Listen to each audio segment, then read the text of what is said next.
কিসের দাবিতে আসছেন আপনারা?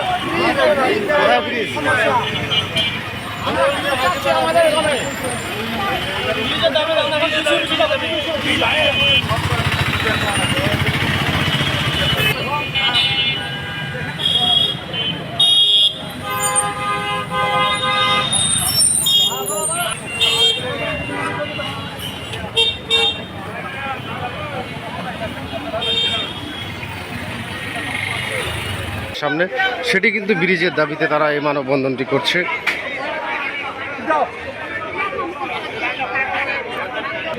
আপনারা দেখতে পাচ্ছেন স্থানীয়রা কিন্তু জেলা প্রশাসন হাজিপাড়ায় একটা ব্রিজের দরকার। আমরা ব্রিজ ছাড়া চলতে পারতেছি না। আমরা বাচ্চা কাচ্চা লেখাপড়া হচ্ছে না।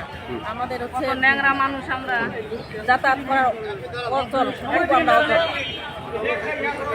এই দাবির বিষয়ে একটু বলবেন তো? আমাদের যে গ্রামটা আছে, আমাদের হলো রহিমনপুর ইউনিয়ন, হরিহরপুর হাজিপাড়া 6 নম্বর ওয়ার্ডের।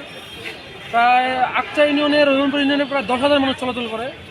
গত বছরে একজন সাগর নামে একজন বড় ভাই সেখানে নদীতে মানে ভেলাতে যেতে যেতে মারা গেছে। এখন 10,000 মানুষের বাচ্চা কাচ্চা মানে স্কুল যেতে পারতেছে না। প্রায় 10 কিলোমিটার